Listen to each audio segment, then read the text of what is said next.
सागर राजेंद्र पवार. आपण आलात कुठं? बदलापूरला राहतो. अच्छा, पहिली गोष्ट तुम्हाला किल्ल्याला दोरी कामांनी याचं उत्तर देतो. हा. सदर प्रॉपर्टी जी आहे हम्म. ही आमची प्रायव्हेट मालकीची आहे. अच्छा. त्याच्यामुळे ह्या प्रॉपर्टीला गेट लावण्यासाठी किल्ला प्रायव्हेट आहे. येस, कसं काय? ते तुम्ही ऑनलाईन सर्च करा किंवा पुरातत्व विभागात जाऊन चौकशी. किल्ला कसा सरकारी प्रायव्हेट मध्ये आला याची माहिती तुम्हाला पुरातत्व विभाग रत्नागिरी किंवा पुरातत्व विभाग महाराष्ट्र सरकार मुंबई फोर्टला आहे. तुम्ही तिथे जाऊन RTI टाका. RTI मध्ये तुम्हाला माहिती मिळून जाईल. फोर्ट म्हणजे तुम्हाला नाही माहिती कसं आलं? आमचं आहे, तुम्हाला माहिती पाहिजे सांगा ना. ना. मला नाही माहित. प्रॉपर्टी आमची आहे भारत त्याच्यावर सरकार. नाव कुठे आहे तुमचं? अरे त्याच्यावरती इन्स्ट्रक्शन तर दिलेले नाव आहेत कुठे ना. आहे तुमचं? नावाची काय गरज आहे तुम्हाला? पण ते गव्हर्नमेंटला तुम्ही विचारा गव्हर्नमेंटला. मी गव्हर्नमेंट आहे. किल्ल्यांवर झाडं लावायला झाड आम्ही प्रॉपर्टी विकत घेतली. किल्ला विकत घेतला. Obviously yes, correct. दाखव. काय तुम्हाला सांगते, RTI टाका ना तुम्ही. महाराष्ट्र शासनाने किल्ला विकला. विकला तुम्ही, RTI टाका. तुम्हाला RTI मध्ये जी माहिती पाहिजे ती सगळी माहिती तुम्हाला मिळून जाईल. तुमच्याकडे नाही. माझ्याकडे आहे, मी का देऊ? मी थोडी तुम्हाला मी तरी कसं मानू कशाला? तुम्ही ऑनलाईन सर्च करा. जर तुमची आहे प्रॉपर्टी तर तुम्ही नाव लावू शकतात. किल्ला आम्हाला गव्हर्नमेंट ऑफ इंडियानी ऑक्शन मध्ये 1960 साली विकलेला आहे. सेम डॉक्युमेंट्स तुम्हाला आर्किओलॉजिकल डिपार्टमेंट महाराष्ट्र सरकार कुठेही तुम्ही गेलात तर त्याच्यावर मिळेल. अंजनवेल गट क्रमांक 82 आणि गट क्रमांक 83 ही आमची प्रायव्हेट प्रॉपर्टी आहे. आता तुम्ही जिथे उभे आहात तो गट नंबर 82 मध्ये आहात आणि ती आमची प्रायव्हेट प्रॉपर्टी आहे. 2 आंबे उचलले म्हणून गुहागरमधील गोपाळगड किल्ल्यावर पर्यटकांना डांबून ठेवण्याच्या झालेल्या प्रयत्नानंतर स्थानिक आणि दुर्गप्रेमी संघटना आक्रमक झाल्यात. गोपाळगड किल्ल्यावर स्वतःच्या मालकीचा हक्क सांगत असतानाचा व्हिडिओ व्हायरल झाल्यानंतर रत्नागिरी जिल्ह्यात संतापाची लाट उसळल्याचं पाहायला मिळत आहे. शासकीय चुकीनं गोपाळगड किल्ला मालकी हक्कात गेला होता. मात्र न्यायालयीन लढा दिल्यावर किल्ल्याला राज्य संरक्षित स्मारक जाहीर झालं. मात्र असं असताना पर्यटनासाठी आलेल्या पर्यटकांसोबत चुकीच्या पद्धतीची वागणूक घडल्यानंतर गोपाळगड किल्ल्याचं प्रकरण पुन्हा वादाच्या भोवऱ्यात सापडले. काय आहे गोपाळगड किल्ल्याचा इतिहास पाहूया. जागतिक व्यापारी केंद्राचे महत्त्वाचे बंदर असलेल्या दाभोळ बंदराच्या लगत असलेला ऐतिहासिक गोपाळगड किल्ला अखेर खाजगी मालकीतून मुक्त होत शासनाच्या ताब्यात जाण्याचे मार्ग तब्बल 6 दशकांनंतर मोकळा होतोय. स्वराज्याच्या मूर्तिमंत पुरावा देणारा अभेद्य किल्ला आता मोकळा श्वास घेणार आहे. खरं तर ही सोशल मीडियावरती एक चित्रफित गोपाळगडची खूप मोठ्या प्रमाणात व्हायरल होते की त्यामध्ये काही पर्यटकांनी इथे पडलेले आंबे उचलले आणि ते पडलेले आंबे उचलल्यानंतर त्यांना इथं डांबून ठेवण्यात आलं, त्यांना प्रतिकार केला. ही सर्वस्वी चुकीची भूमिका आहे आणि ही घटनाच मुळात निंदनीय आहे. आम्ही या घटनेचा निषेध करतो. ग्रामस्थ म्हणून आमचं हे इथं सांगणं आहे की बाबा हा गड आहे, हा राज्य शासनाच्या मालकीचा आहे, तर कुणीही याच्यावरती आपली मालकी हक्क गाजवू नये. या ठिकाणी जी काही कायदेशीर प्रक्रिया गेल्या 14 वर्ष संघर्ष इथले ग्रामस्थ करतायत, काही शिवप्रेमी करतायत, ही 14 वर्षाचा खूप मोठा संघर्ष आहे. या संघर्षाला देखील मोठ्या प्रमाणात यश देखील आलेलं आहे. आज हा किल्ला राज्य संरक्षित स्मारक म्हणून 2016 मध्ये शासनाने ताब्यात घेतलेला आहे. शासनाचा याच्यावरती ताबा आहे, शासनाचा मालकी हक्क आहे. मालकाला जो त्या घटनेला किंवा या गडाचा तथाकथित मालक म्हणून म्हणवलं जातंय त्याला भूसंपादनाच्या माध्यमातून मोबदल्याची प्रक्रिया सुद्धा चालू आहे आणि हे त्या व्यक्तीला माहिती आहे. आणि असं असताना सुद्धा हा किल्ला माझ्या मालकीचा आहे, माझी प्रॉपर्टी आहे, माझे कागद आहेत, हे कागद वगैरे सगळे आता सगळे उच्च न्यायालयात दाखवून झाले. उच्च न्यायालयाचा दावा देखील फेटाळलेला आहे.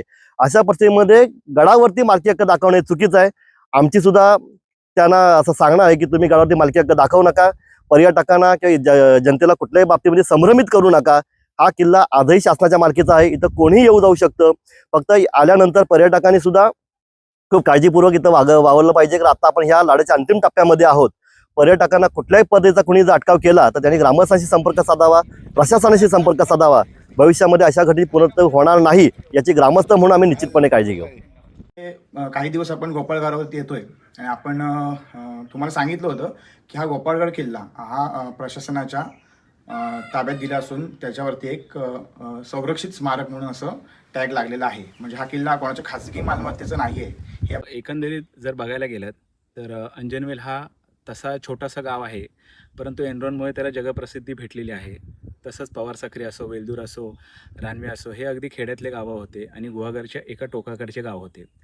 परंतु ह्याच गोष्टीचा फायदा इथल्या लोकांनी म्हणजे जे जागा मालक आहे त्यांनी घेतला आणि ही जी गोष्ट आहे ती अनेक वर्ष दाबून ठेवली.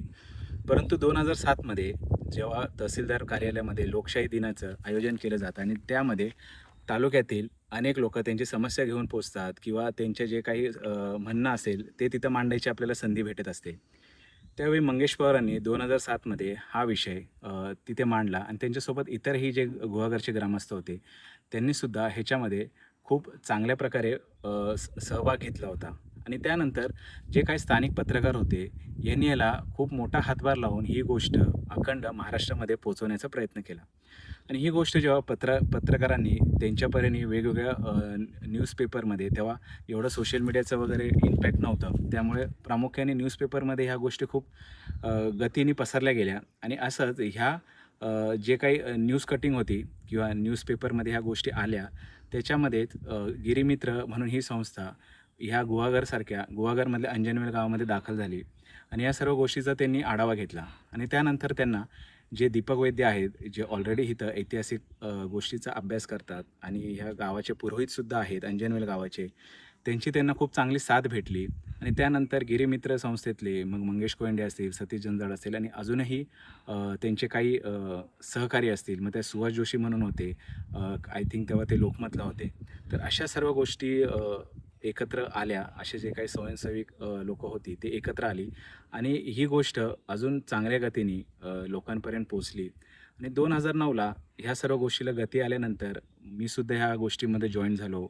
माझी नुकतीच 10वी झालेली होती आणि मी थोडा सुट्टीला किंवा आपण बोलतो ना वेकेशनला गावी आलेलो आणि ह्या गोष्टीचं सर्व मला माहिती पडल्यानंतर मी सुद्धा ह्या गोष्टीकडे वळालो.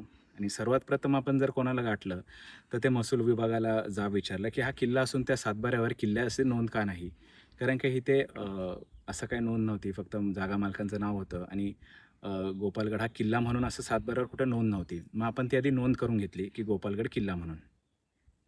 त्यानंतर आपण पोचलो, म्हणजे तो जो पार्ट झाला आपला की किल्ला म्हणून या जागेवर नोंद झाली. त्यानंतर आपण जर कोणाला अप्रोच केलं ते म्हणजे महाराष्ट्राचं किंवा महाराष्ट्र राज्याचं पुरातत्व विभागाला.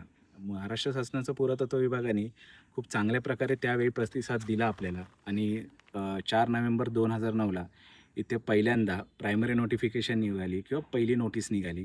त्याच्यानंतर 2014मध्ये दुसरी नोटीस निघाली आणि 2016ला फायनल जो GR पास झाला 26 ऑगस्ट 2016ला फायनल GR निघाला, ज्याच्या माध्यमातून हे स्पष्ट झालं की आता ही पूर्णपणे राज्य संरक्षित स्मारक आहे.